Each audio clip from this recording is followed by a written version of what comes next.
आप देख रहे हैं world real reaction YouTube channel. तो चलते हैं आज की वीडियो टाइटल पाक एयरफोर्स बेस पर हमला कैसे। तो देखते हैं पहले वीडियो, फिर देते हैं इस पर रिएक्शन। नमस्कार दोस्तों, डीडी रेड के एक और एक्शन वीडियो में आप सभी का स्वागत है। मैं हूं आलोक। तो आज जो वीडियो लेकर आए हूं वो वीडियो है रियल एंटरटेनमेंट टीवी वाले सोहेब भाई का, और ये बनाया गया है वीडियो जो अभी मियांवाली जो एयरफोर्स स्टेशन है, एयरफोर्स बेस है, जिसका नाम MM आलम एयरबेस कर दिया गया है, उसके ऊपर आप सबने देखा कि कैसे हमला हुआ और कैसे वहाँ पर क्या क्या हुआ है। बहुत सारी चीज़ें हुई हैं। आर्मी मतलब एयरफोर्स की बेस पर बहुत बड़ा अटैक है। तो चलिए इस पर देखते हैं कि पाकिस्तान की जनता जो है वो क्या कहती है। हो गया सर, जिस टॉपिक पे वीडियो रिकॉर्ड कर रहे हैं, एक अफसोसनाक खबर है। कल अगर बात करें तो बलूचिस्तान में अटैक किया गया, आर्मी की जो गाड़ियां उनके ऊपर अटैक किया और हमारे जो फौजी जवान हैं उनकी जानें गई। फिर आज की अगर बात करें मियांवाली पाकिस्तान एयरफोर्स की बेस के ऊपर अटैक किया गया और खबरों के मुताबिक हमारे जो 3 जेट्स हैं, एयर जेट्स हैं, वो तबाह हो गए हैं कुछ लोग खबरों के मुताबिक। क्या कहना चाहेंगे? पहले ये कह रहे थे कि आम पाकिस्तान की जो पब्लिक है वो सिक्योर नहीं है, ये चीज़ें हैं। अब हमें इस तरीके से जो अटैक देखने को मिल रहे हैं। आपका गुड नेम? सुहेब, इस सवाल को समझने के लिए आपको पाकिस्तान की हिस्ट्री में जाना पड़ेगा। ठीक हो गया। अब आप ये देखें कि पाकिस्तान की हिस्ट्री क्या कहती है। ये 2 बम ब्लास्टिंग का आप जिक्र कर रहे हैं, मियांवाली और क्वेटा में। अगर आप हिस्ट्री देखें तो गुज़िश्ता कई सालों से बम ब्लास्टिंग हो रही है और मारा कौन जा रहा है? आम फौजी। सवाल ये है कि जब आम फौजी मारा जा रहा है तो इसका मतलब है कहीं ना कहीं पॉलिसी, कहीं ना कोई आपकी स्ट्रेटजी के अंदर फॉल्ट है। बनाने वाले कौन हैं? हमारे ही हुक्मरान हैं, हमारे ही बड़े जर्नल्स कह लें आप।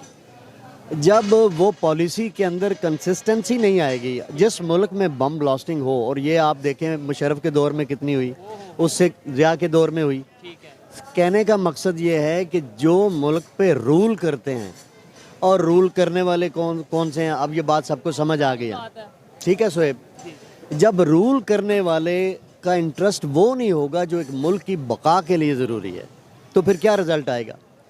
एक दफ़ा बम ब्लास्टिंग हो गई, समझ आ गई कि हमारी सिक्योरिटी के मेजरमेंट ठीक नहीं थे, समझ आ गई। दूसरी दफ़ा होगा, समझ आ गई। ये मुमकिन नहीं है कि एक बम ब्लास्टिंग की कंसिस्टेंसी हो और हम इस काबिल भी ना हो कि हम उसके लिए लायामल बनाएं, कोई ऐसी स्ट्रेटजी बनाएं कि यार आइंदा के लिए ना हो। अगर यहाँ पे थोड़ा सा मैं भी बात करना चाहूँगा कि देखें, एक साइड पे हमें ये बताया जाता है कि दुनिया की नंबर 1 आर्मी या नंबर 1 एजेंसी या नंबर 1 फोर्स, और दूसरी साइड पे उसी फोर्स या उसी आर्मी या उसी अदारे के ऊपर इस तरीके से जब अटैक होते हैं। सर, एक चीज़ आपने हिस्ट्री की बात की, नो डाउट हिस्ट्री बड़ी मैटर करती है, और ख़ास तौर पर जो अमेरिका की इन्वॉल्वमेंट रही, जो हम अमेरिका के हाथों खेल यूज़ होते रहे, ये सब कुछ। लेकिन इन्हीं दिनों अफगानिस्तान के साथ जो हमारा कन्फ्लिक्ट चल रहा है, बड़ा मज़ा आने वाला है सर से बात करके, उनके नॉलेज के मुझे जो थोड़ा आइडिया। मुझे ये बताओ कि ये अफगान मुहाजिरीन कब आए थे? ठीक है, ये ऑलमोस्ट 30 से 40 साल पहले जब वहाँ पे जब अफगानिस्तान में एक इशू जंग का माहौल बनाया गया। और माहौल किसने बनाया? अगर उसकी आप डेप्थ में जाएं तो आपको पता चल जाएगा कि ये इंटरनेशनल कॉन्स्पिरेसी थी। रशिया को रोकने के लिए पाकिस्तान ने प्रॉक्सी का किरदार अदा किया, मुजाहिदीन भेजे, all over the world Mujahideen लेकर आए, और रिजल्ट आपके सामने है। मुजाहिदीन इसका मतलब हमने तैयार किए। हमने क्या नहीं तैयार किया यार, हमने तो हमेशा फ्रॉम द फर्स्ट डे, जब से पाकिस्तान बना 58 से इन्होंने कब्ज़ा किया। 58 से भी पीछे चले जाएं तो इन्होंने बड पीर वगैरह के अड्डे दिए। किसको कब्जा कहाँ पे किया? पाकिस्तान पे जब किया, अयूब की शक्ल में आया, मार्शल लॉ शक्ल आया। आप तब से लेकर अब तक देखें कि पॉलिसी कौन जनरेट करता है, बनाता कौन है, किसके इख्तियार में है? क्या पॉलिटिशियन के इख्तियार में है? तो जवाब आपको मिलेगा no, they always they are the policy makers. और उन्होंने कह रखा था कि 4-5 मामलात में पॉलिटिशियन हजरात आपने इन्वॉल्वमेंट नहीं करनी। खारजा जो मामलात थे, और दूसरा ये जुडिशरी के मामलात थे, और तीसरा ये कश्मीर के मामलात, और इंटरनेशनल अफेयर में आपने मुदाखलत नहीं कर। हम ऑल इन ऑल हैं। सवाल सिर्फ इतना है कि जो चीज़ आज से 50 साल पहले चंद इंटेलेक्चुअल को, चंद दानिश्वरों को, चंद राइटर्स को और चंद शोरा को पता थी, आज वो बच्चे को पता लग गया है। बच्चे को पता लग गया है कि cause of bone of contention क्या है, हमारे जो असल रूलर्स हैं वो कौन है, पॉलिसीज कौन बनाते हैं, और इनके पीछे कौन है। लेकिन अभी बोलने में डर लगता है, आप बोल रहे हैं, मैं तो हैरान हूं आपकी बातें सुन के। देखिए मेरी सोहेब साहब, मेरी बात सुने। ये जो नामालूम का खौफ है कि मुझे किसी भी केस में नामालूम के तौर पर आपको इनको किसी को भी ले जाते हैं। पहले ये बात छुपी हुई थी मिसिंग पर्सन के हवाले से, अब ये बात everybody know, every Pakistani know, बल्कि all over the world people know कि ये कौन है इनके पीछे। क्लियर है? तो ये कहते रहे लोग कि जब हम कहते थे या कोई नारा लगाता था कि भाई ये जो मतलब मामला होते हैं इसके पीछे हमारे अपने ही लोग हैं, तो कहा जाता था नहीं ये तो इंटरनेशनल जो पावर्स हैं वो इन्वॉल्व हैं, भारत जो है वो इन्वॉल्वमेंट करता है, भारत जो है हमारे अदारों को खराब करने की कोशिश करता है। सिक्योरिटी किसके हैंड ओवर है?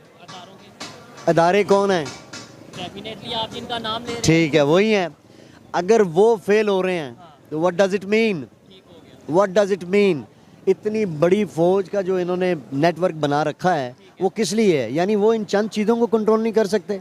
इसका मतलब है कि पाकिस्तान के जो हालात हैं इनकी दस्तरस से भी बाहर हैं।